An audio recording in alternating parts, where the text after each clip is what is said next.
ज्योतिष प्रेमियों, जिज्ञासुओं, नमस्कार।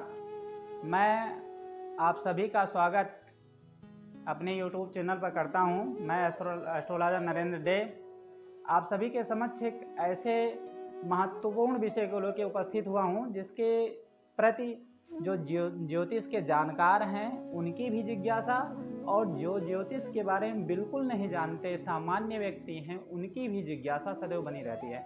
मैं आज उस विषय में जितनी भ्रांतियां हैं मैं सबका निवारण करने का प्रयत्न करूंगा, और ये वीडियो बहुत ही इंटरेस्टिंग होने वाला है। अंत में आप सभी ये जान पाएंगे कि उस विषय से होने वाली समस्या से बचने का क्या उपाय है और उसे कैसे अपने फेवर में आप ला सकते हैं। अब विषय की बात करते हैं। तो ये है शनि महाराज की 7.5। तो आज इस पूरे वीडियो में आप जानेंगे 7.5 कब लगती है। कहने का मतलब शनि का किस राशि पर गोचर होता है जब 7.5 उस राशि को लगती है, और 7.5 का दूसरा इसका खंड जो होगा 7.5 का प्रभाव क्या है, उसमें 7.5 के अच्छे परिणाम, फिर बुरे परिणाम, फिर उस बुरे परिणाम से किस तरीके से आप बच सकते हैं उसके उपाय, प्लस अंत में मैं आपको अभी चूंकि कोरोना की समस्या चल रही है तो मैं एक आपको हेल्थ टिप्स भी दूंगा जिससे आप कोरोना से होने वाली समस्या से कुछ हद तक अवश्य अपने आप को बचा सकेंगे। बहुत ही उपयोगी हेल्थ टिप्स है, इसलिए आप सभी से निवेदन है कि इस पूरे वीडियो को बड़े ध्यान से देखिए और अंत तक देखिए, क्योंकि अंत में आपको हेल्थ टिप्स भी मिलने वाला है। साथ साथ मैं कहूँगा इसे सब्सक्राइब भी कीजिए और शेयर भी कीजिए तथा लाइक कीजिए और अपने कमेंट अवश्य हम तक पहुंचाइए, तभी मैं आगे आने वाली वीडियो के बारे में कुछ अपना विचार अपने आप को तैयार कर सकूंगा और हमारा उत्साहवर्धन भी होगा। तो अब सीधे चलते हैं वीडियो पर और शुरू करते हैं आपकी जानकारी के बारे में बाकी बातें। धन्यवाद। अब जैसा देखिए इधर मैंने चार्ट बनाया हुआ है, मैंने यहाँ पे ये काल पुरुष की कुंडली बनाई है और आप सभी को बताऊं, मैंने ये देखिए 12 भाव हैं, प्रथम भाव, द्वितीय भाव, तृतीय भाव, चतुर्थ भाव, पंचम भाव, षष्ठ भाव, ऐसे होते हुए ये 12 भाव हैं और हर भाव में राशि लिखी हुई है। मेष, वृषभ, मिथुन, कर्क, सिंह, कन्या, तुला, वृश्चिक, धनु, मकर, कुंभ, मीन राशि। अब देखिए मैं मुख्य रूप से चूंकि 7.5 का विषय लिया हूं इसलिए मैं आपके को शनि का गोचर ही यहाँ मैंने शनि के गोचर पे ही ध्यान दिया है, और शनि अभी गोचर की स्थिति के हिसाब से मकर राशि में विद्यमान है। देखिए मैंने 10 नंबर मकर राशि होती है, मकर राशि के साथ शनि की विद्यमानता को मैंने दिखाया है। अभी शनि गोचर में यहीं पर विराजमान है। अब आप जैसा देख पा रहे हैं इधर मैंने लिखा है कि धनु राशि पे 7.5 का अंतिम चरण चल रहा है, मकर राशि पे 7.5 का मध्य चरण चल रहा है, और कुंभ राशि पे अभी चढ़ती हुई 7.5 मतलब कुंभ राशि पे 7.5 का प्रथम चरण चल रहा है। अब आपको समझाता हूँ कि किस हिसाब से हम ये कह सकते हैं कि मकर राशि पे 7.5 का मध्य चरण चल रहा है, बाकी पे प्रथम और अंतिम चरण चल रहा है। देखिए जब शनि गोचर करते हुए जिस राशि पर पहुंचते हैं, अभी जैसे गोचर करते हुए शनि यहाँ मकर राशि पर विराजमान है, तो उससे एक राशि पहले और उससे एक राशि बाद तक इनका प्रभाव होता है। तो जो शनि जहाँ विराजमान होते हैं उससे एक राशि पहले जो राशि होती है उस पर 7.5 की अंतिम ढैया चल रही होती है, मतलब 7.5 7 साल का हो गया। अब आप 7.5 साल को 3 बराबर भागों में डिवाइड करें, 2.5 साल, 2.5 साल, 2.5 साल, तो इस 2.5 साल का मतलब 7.5 का अंतिम चरण, धनु वाले जितने लोग हैं वो अपने 7.5 का अंतिम चरण देख रहे हैं, मकर वाले जितने लोग हैं उन पे 7.5 का पीक पीरियड चल रहा है, मध्य चरण चल रहा है, और जो कुंभ वाले हैं उन पे 7.5 का अभी 7.5 प्रारंभ हुई है। अब आप देखिए इधर लिखा है मैंने जनवरी 2020 से शनि जो है जनवरी 2020 में मकर में प्रवेश किए हैं। इसके पहले ये जनवरी 2020 से पहले ये यहाँ विराजमान थे धनु राशि पे। तो जब ये धनु राशि पे विराजमान थे तब धनु पर 7.5 का मध्य चरण चल रहा था, वृश्चिक पे अंतिम चरण चल रहा था और मकर पे 7.5 प्रारंभ हुई थी। जब ये शनि यहाँ धनु राशि से गोचर करके मकर राशि पे चले गए तो 7.5 का मध्य चरण मकर राशि पर प्रारंभ हो गया। अब आप लोगों को क्लियर हो गया होगा कि 7.5 की गणना किस हिसाब से होती है। अब मैं आपको ये बताऊं कि 7.5 का प्रभाव क्या है। देखिए 7.5 तो वो जिन लोगों ने इसका प्रभाव देखा है, जाना है, उन्हें दोनों प्रकार के प्रभाव अनुभव हुए होंगे। एक तो पहले मैं सुखद परिणाम बताता हूँ। सुखद परिणाम में क्या है कि अब देखिए 7.5 का पहले तो आप ये जान लीजिए कि अच्छा परिणाम क्या होता है। एक्चुअली जैसा मैंने बताया कि लगभग 22-22.5 साल बाद हर राशि पे 7.5 चलती है। और आप कैसे समझेंगे कि आपकी राशि जिस समय 7.5 है कि नहीं? देखिए क्या है, आप अपना लग्न चार्ट खोल लीजिए और जहाँ पर भी चंद्रमा विराजमान हो, जैसे मान लीजिए चंद्रमा यहाँ विराजमान हो पहली राशि के साथ, या चंद्रमा यहाँ विराजमान हो, जहाँ भी चंद्रमा विराजमान हो वही आपकी राशि होती है। हम मान लेते हैं चंद्रमा यहाँ विराजमान है। एक मैं आपको बताऊं, यहाँ पे आप मान लीजिए यहाँ पे चंद्रमा विराजमान, तो इसका मतलब हुआ इस जातक की राशि मकर है। तो चंद्रमा यहाँ विराजमान, जातक की राशि मकर हुई। अब मकर पे जैसा मैंने बताया कि चूंकि शनि गोचर में खुद यहाँ मौजूद है तो इस पे मध्य की 7.5 चल रही है। अब रहा प्रभाव की बात, तो प्रभाव में क्या है कि अच्छा परिणाम क्या है, जो पिछले 22 साल से आया, अगर किसी चीज़ को आप चाह रहे हैं कि ये हो जाए, जैसे आप मकान बनवाना चाहते हैं या कोई 4 व्हीलर लेना चाहते हैं या कोई और विशेष काम करना चाहते हैं जिसका प्लान आप पिछले 20-22 साल से कर रहे हैं, परिस्थिति बस वो नहीं हो रहा है, किसी कारण बस नहीं हो रहा है, लेकिन आपका जो प्रयास है वो जेन्युइन है, आपने वास्तव में उसके लिए मेहनत की है, तो वो निश्चित रूप से इस 7.5 साल के अंदर हो जाएगा। ये बहुत अच्छा परिणाम है, क्योंकि जो शनि जो है कर्म का परिणाम देने वाले ही ग्रह हैं। ये न्याय करने वाले भी हैं, प्लस आपके कर्मों का परिणाम भी देते हैं। तो वो चूंकि शनि का प्रभाव इस दौरान रहता है, तो वो उन सारे अच्छे कर्मों का परिणाम इस 7.5 साल के अंदर आपको मिल जाता है।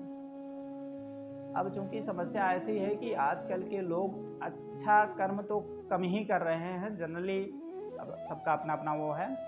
तो अब आपको ये बताता हूँ कि 7.5 के जो अच्छे परिणाम हैं उसमें तो आप कर्म अच्छे करते जाइए, परिणाम और अच्छे आते चले जाएंगे, लेकिन कष्ट उनसे नहीं है, कष्ट दुष्परिणामों से है, जो गलत प्रभाव आता है जिससे आदमी व्यथित हो जाता है, परेशान हो जाता है।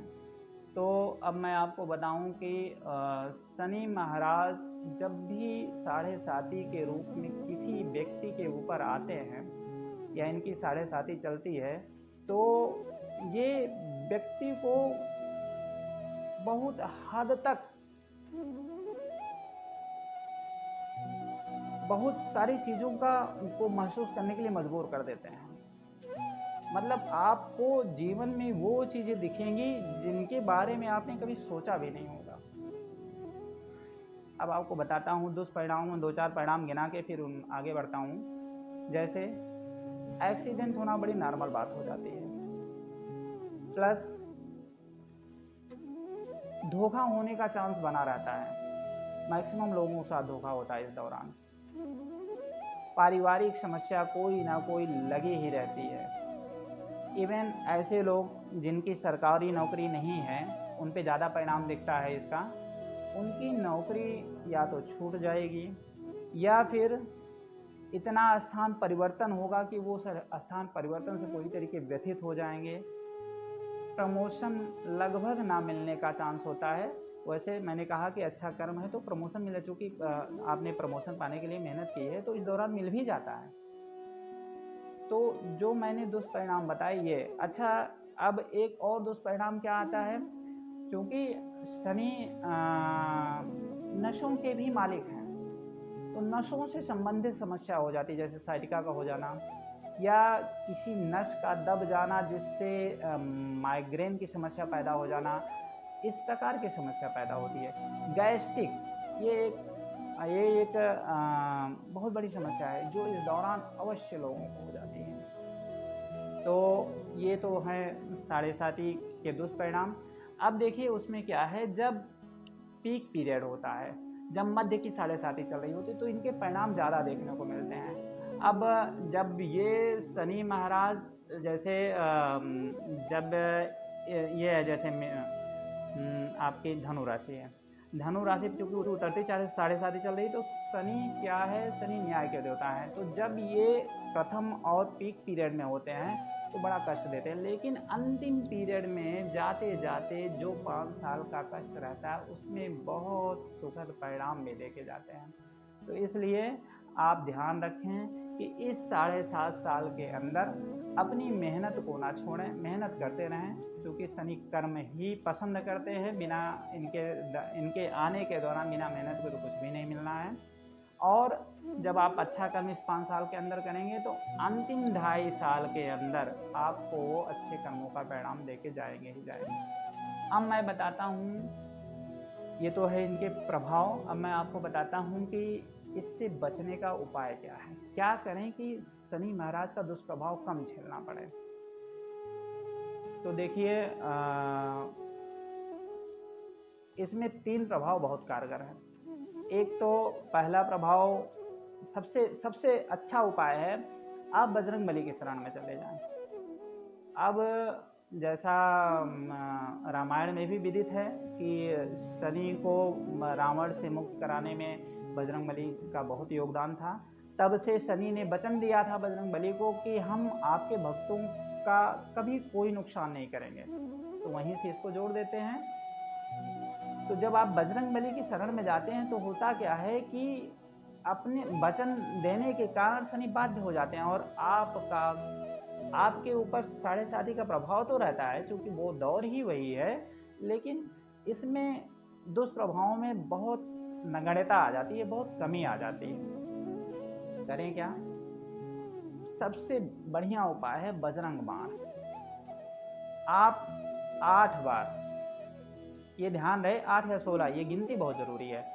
8 या 16 बार, अगर 16 बार हो तो बहुत अच्छा, मंगलवार के दिन और शनिवार के दिन। अब देखिए मैंने कहा कि बजरंगबली के मंदिर में जाके ट्यूसडे एंड सैटरडे, मंगलवार और शनिवार को तिल के तेल का दीपक जलाएं, और 8 बार या 16 बार, अगर आप 16 बार कर सके तो बहुत अच्छी बात है, नहीं तो 8 बार जो है अवश्य बजरंग बाण करें। मैं आप करके देखें, मैं अपने अनुभव से बता रहा हूँ, बहुत ही सुखद परिणाम मिलता है 7.5 के दौरान। ये पहला उपाय। दूसरा उपाय, स्वयं आप शनि के शरण में चले जाएं।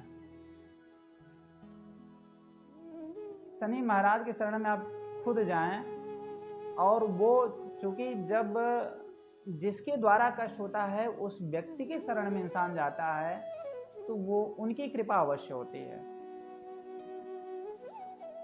तो आप इनकी शरण में जाएं। करना क्या है, शनिवार के दिन कड़वा तेल का दीपक, उसमें थोड़ा काला तिल डाल लें, लोहा मिले कहीं से तो थोड़ा उसे भी डाल लें, और शनि मंदिर में कड़वे तेल का दीपक अवश्य अर्पित करें। प्लस मैं एक मंत्र बताता हूँ, उसे आप करें, इससे बहुत ही आपको आराम मिलेगा। तो पहले मंत्र ध्यान से सुने। ओम प्रां प्रीं प्रौं सः शन्यै नमः। ओम प्राम प्रीम प्रौम सह सन्ने नमः।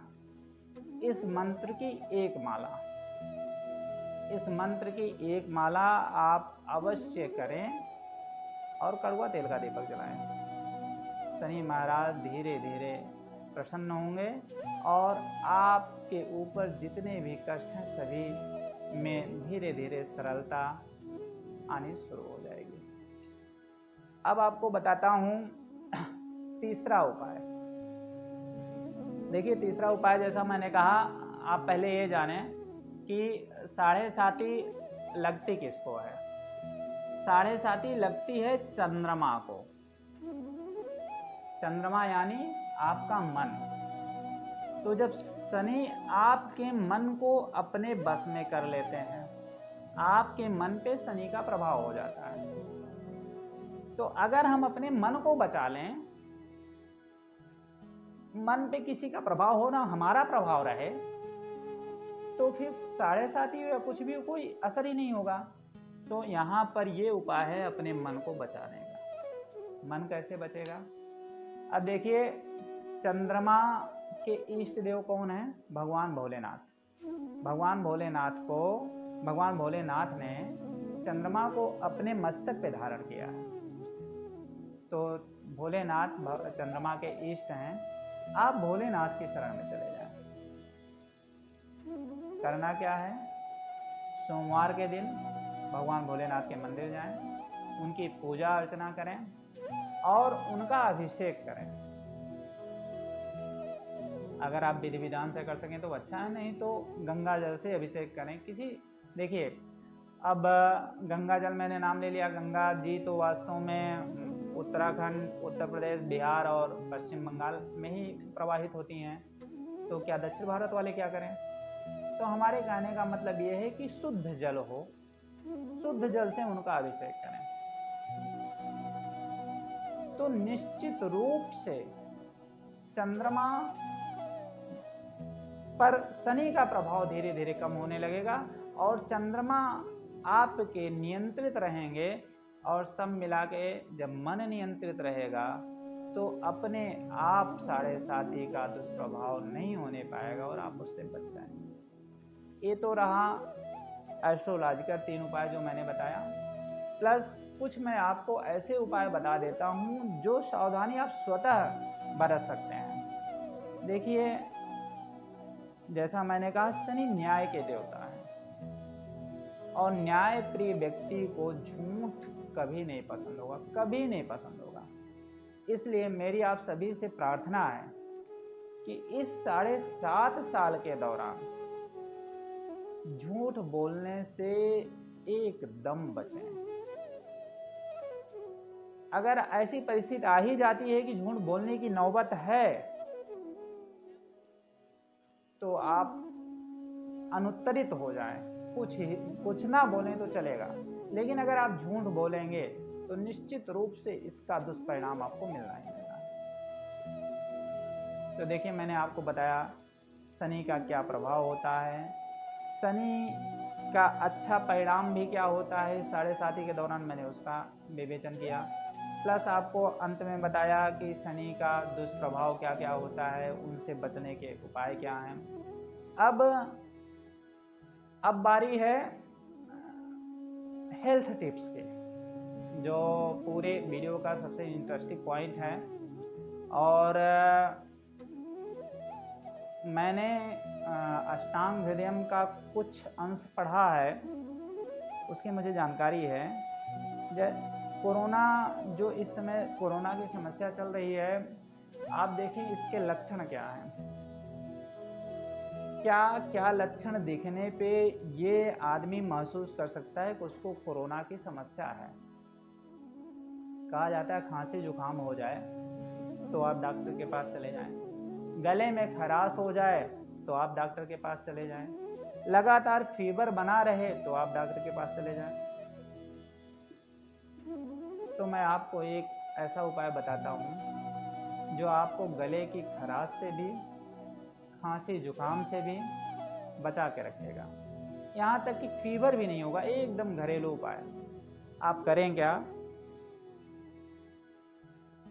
शाम को, रात्रि में, और खुद करें, इसके साथ अपने पूरे परिवार को उसमें शामिल करें, क्योंकि परिवार में किसी को समस्या होगी तो जो परिवार का मुखिया होता है झेलना उसी को पड़ता है। अगर दूध पीने का कल्चर है, आजकल तो सबसे बड़ी समस्या हो गई कि लोग दूध से इतना भग रहे हैं, जैसे पाश्चात्य सभ्यता से इतना ज़्यादा प्रभावित हैं कि किसी को समझाना ही मुश्किल हो गया है। तो अगर दूध पिया जाता है तो अच्छी बात है, नहीं तो मैं दूध से हट के भी उपाय बताऊंगा। दूध अगर लिया जा रहा है तो आप 1 गिलास दूध, उसमें गुड़, बशर्ते ये ध्यान रहे कि गुड़ जो है वो सफ़ेद नहीं होना चाहिए, क्योंकि सफ़ेद गुड़ क्या है, गुड़ का अपना नेचर सफ़ेद वाइट है ही नहीं। गुड़ जो है इसमें सफ़ेदी तो निरमा और दूसरे प्रकार के सर्फ को मिला के पैदा की जाती है, इसलिए सफ़ेद गुड़ से बचें। काला गुड़ लें जो ओरिजिनल है, थोड़ा थोड़ा लाल रंग रहेगा। तो दूध 1 गिलास लें, उसमें काला गुड़ बारीक बुरादा बना लें, और 1 चम्मच से ज़्यादा नहीं, या थोड़ी सी अपनी मिठास के हिसाब से ले लें, उसे मिक्स करें। ½ टी स्पून हल्दी, उससे कम ही लें, इतनी चीज़ मिलाएं, और साथ में 1 चम्मच घी, इतना मिला के घोल बना लें, और रात में सोते समय पी जाएं। मैं आपको गारंटी देता हूँ, ये आजमाया हुआ नुस्खा है, ना तो फीवर होगा, ना खांसी होगी, ना जुकाम होगा, ना गले में खराश होगी। अब इसके पीछे साइंटिफिक रीज़न क्या है, अभी आपको मैंने नुस्खा बता दिया।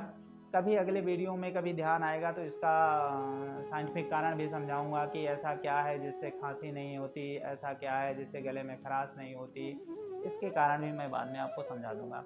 तो मित्रों, ये रहा शनि साढ़े साथी से संबंधित जानकारी। मैंने आपको आज बताया कि शनि का क्या गोचर होता है जब साढ़े साथी व्यक्ति को माननी चाहिए कि उसकी राशि पे चल रही है, और उतरती साढ़े साथी का क्या प्रभाव होता है, चढ़ती हुई या मध्य ढैया का, मध्य साढ़े साथी का क्या प्रभाव होता है।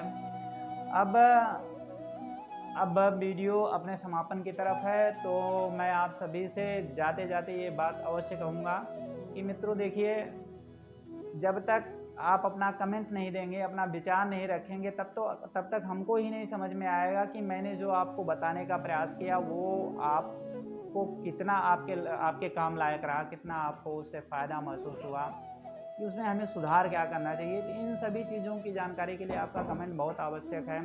आप अपने विचार लिखें, आगे कौन सा वीडियो चाहते हैं, किस विषय पे हमसे जानना चाहते हैं, उसके बारे में लिखें। प्लस हमारे चैनल को सब्सक्राइब करें और बेल आइकन अवश्य दबाएं, ताकि हमारे कोई भी नोटिफिकेशन, अगला वीडियो जब भी हमारा आए आपको तुरंत मिल जाए।